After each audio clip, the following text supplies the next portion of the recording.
le conducteur de la voiture, impliqué dans le terrible accident provoqué par Pierre Palmade, et son fils de 6 ans sont toujours hospitalisés. À l'antenne de RTL, le frère de la victime a donné des nouvelles peu rassurantes de son état de santé. Le 10 février dernier, la voiture de Pierre Palmade s'est déportée de sa trajectoire, entrant de front en collision avec un autre véhicule. 3 personnes d'une même famille ont été blessées grièvement dans cet accident, le conducteur, son fils de 6 ans, et une femme, qui a perdu le bébé qu'elle portait. Depuis, on a appris que l'humoriste roulait sous l'emprise de la cocaïne. Il a été mis en examen pour homicide involontaire et blessure involontaire et placé sous assignation à résidence au sein du service d'addictologie d'un hôpital, la semaine dernière.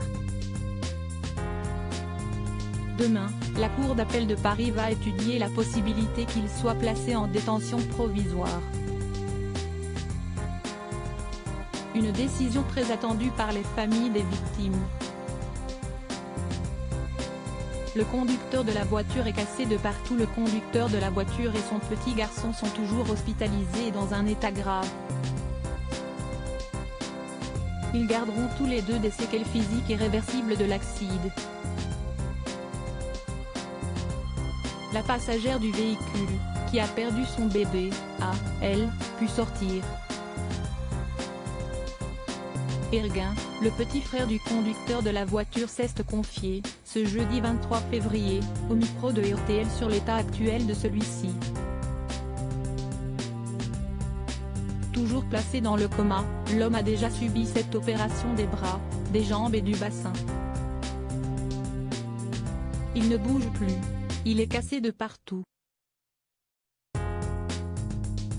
Je ne le reconnais même plus sous ses pansements, a-t-il confié.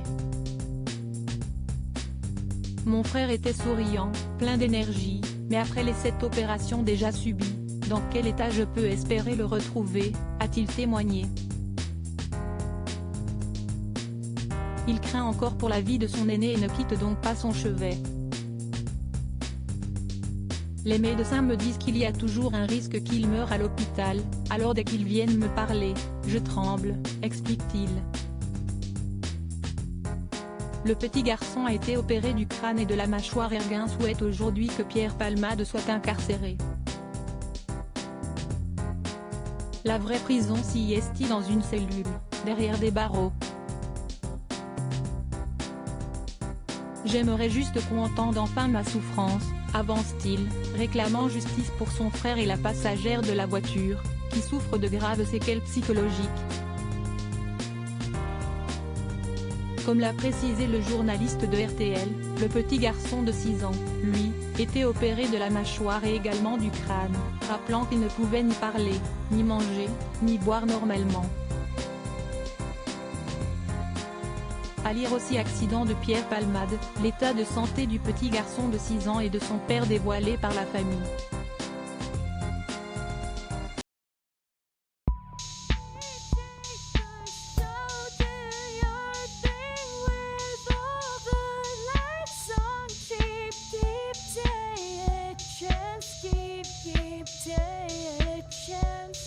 You can just keep